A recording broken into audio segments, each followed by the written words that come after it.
عمومی طور پر جمعہ کے دن جو دو بڑی غلطیاں ہوتی ہیں اس حوالے سے آج ہم سنیں گے۔ پہلی بہت بڑی جو غلطی ہے وہ ہے کہ جمعہ کے دن آپ کو پتہ ہے کہ دو اذانیں ہوتی ہیں، تو جو پہلی اذان ہے نا، جیسے ہی وہ اذان ہو تو پھر وہ اذان سننے کے بعد کوئی اور کام نہیں کریں گے، خرید و فروخت نہیں کریں گے، آرام نہیں کریں گے، ٹی وی دیکھتے ہوئے نہیں بیٹھے رہیں گے، دوستوں کے ساتھ گپیں شپیں نہیں لگاتے رہیں گے، جو بھی کام ہیں وہ سارے کام ختم کر دینا، ان سب کاموں کو چھوڑ دینا یہ واجب ہے۔ یہاں تک کہ راستہ چلتے ہوئے اگر خرید و فروخت کی تو یہ بھی ناجائز ہے، اور مسجد میں خرید و فروخت کرنا یہ تو سخت گناہ کا کام ہے۔ اور کھانا کھا رہا تھا کہ اذان جمعہ ہو گئی تو جمعہ کی آواز آئی، اگر یہ اندیشہ ہے کہ کھائے گا تو جمعہ فوت ہو جائے گا، اتنی دیر کھاتا رہے گا، تو کھانا چھوڑ دے، جمعہ کو جائے، جمعہ کے لیے اطمینان و وقار کے ساتھ پھر یہ جائے۔ تو آج کل علم دین سے دوری کی وجہ سے لوگ دیگر عبادات کی طرح جمعہ کے دن جو ہے وہ اتنی عظیم الشان عبادت میں بھی سستی کرتے ہیں، اس عظیم الشان دن میں بھی غلطیاں کرتے ہیں، کئی گناہوں کا ارتکاب کرتے ہیں۔ لہٰذا ہمیں کوشش کرنی چاہیے کہ جمعہ کی جیسے ہی اذان ہو، اذان اول ہو، تو فوراً سارے کام کاج چھوڑ کر جمعہ کے لیے تشریف لے جائیں۔ تو اس کا ایک حل یہ ہے کہ ہمارے ہاں مسجدوں میں کیا ہوتا ہے، آدھے گھنٹے کا پونے گھنٹے کا وہ بیان ہوتا ہے، اس سے بھی آدھا گھنٹہ پہلے اذان دے دی جاتی ہے۔ تو جیسے ہی وہ اذان دی گئی اب سب لوگوں پر تو خطبہ جمعہ کے لیے جانا ضروری ہو جائے گا۔ تو اس کا حل یہ ہے کہ ہم جو جمعہ کی پہلی اذان ہے، اگر اس کو جو ہمارا آدھے پونے گھنٹے کا بیان ہوتا ہے ہماری اپنی مادری زبان میں یا اردو میں، اس کے بعد اگر وہ دے دی جائے، کیونکہ وہ جب بیان ختم ہونے تک بہت سارے لوگ پہنچ جاتے ہیں، کوشش تو یہی ہونی چاہیے کہ بیان بھی سنیں، کہ جمعہ کے دن جو چھٹی کی جاتی ہے یا بچوں کو آدھی چھٹی ہوتی ہے، یہ ساری جمعہ کی اہمیت کی وجہ سے یہ کی جا رہی ہے، تاکہ جمعہ کی نماز کو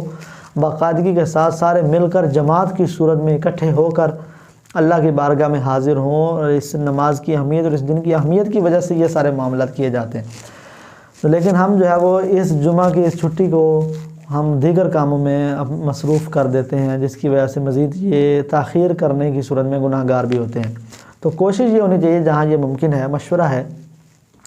کہ بیان ہو چکنے کے بعد پھر اذان دی جائے، پہلی اذان، پھر اس کے بعد جو ہے وہ دوسری اذان جو ہے وہ دے دی جائے۔ بہرحال جہاں یہ معاملہ نہیں ہے تو جیسے ہی پہلی اذان ہو تو اس کا شرعی مسئلہ بیان کیا جا چکا ہے۔ دوسری غلطی جو جمعہ کے دن کی جاتی ہے وہ ہے کہ جمعہ کا مطلب ہے جماعت، بڑی جماعت، بڑا جتھا۔ تو شہر کے اندر ہر گلی کے اندر مسجد، جامع مسجد بن گئی ہے، اور جس کا دل کرتا ہے وہ جمعہ کی نماز پڑھا دیتا ہے، حالانکہ ایسا نہیں ہے، بلکہ جمعہ کی نماز جو ہے، جامع مسجد جو ہے، یہ ایک بڑی مسجد کہلاتی ہے جہاں پر جمعہ پڑھا جائے گا۔ اصل جو حق بنتا ہے نا جمعہ پڑھانے کا، وہ ہے بادشاہ اسلام کا، کہ بادشاہ اسلام پوری رعایا کے ساتھ کھڑے ہو کر بادشاہ اسلام خود جمعہ پڑھائے، یا پھر بادشاہ اسلام جس کو اپنا نائب مقرر کرے، جس کو اپنا وزیر بنا دے، وہ جمعہ پڑھائے۔ لیکن جہاں اسلامی سلطنت نہ ہو، یا پھر بادشاہ وزیر ایسے ہیں کہ ان کو تو خود کو کلمے نہیں آتے یا نماز پڑھانے کے اہل نہیں ہیں، تو اس صورت میں اس علاقے کا جو صحیح العقیدہ سنی عالم دین ہے، جو فقیہ ہے، وہ وہاں کا حاکم تصور کیا جائے گا، احکام شریعہ جاری کرنے میں وہ سلطان اسلام کا قائم مقام سمجھا جائے گا۔ لہٰذا ایسی اہلیت کا حامل فرد یہ جمعہ کی نماز کا امام بن سکتا ہے، بغیر اجازت کے کسی اور کو امام بنانا یہ جائز نہیں۔ اسی طرح اس طرح کے جو فقہاء ہیں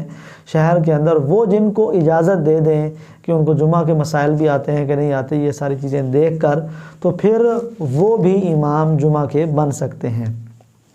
اگر ایسا شہر ہے جہاں پر اتنا بڑا عالم دین موجود نہیں ہے، تو پھر اس صورت میں عام لوگ جس کو امام بنائیں تو وہ امام بن جائے۔ عالم کے ہوتے ہوئے عوام بطور خود کسی کو امام بنا دے تو یہ جائز نہیں، یا عالم اگر موجود ہے تو پھر وہ عالم دین خود جمعہ پڑھائیں گے، یا پھر وہ اپنی جگہ کسی اور کو کھڑا کریں گے۔ تو دو چار شخص اگر کسی کو امام مقرر کر لیتے ہیں تو یہ عام نمازوں کے لیے تو امام مقرر کیا جا سکتا ہے، البتہ جمعہ کی نماز کے لیے ایسا امام مقرر کرنا جائز نہیں ہے، اور ایسا جمعہ کہیں بھی ثابت نہیں ہے۔ اللہ تعالی ہمیں دونوں مسائل پر غور و فکر کرنے کی توفیق عطا فرمائے۔ آمین بجاہ النبی الامین صلی اللہ تعالی علیہ وسلم۔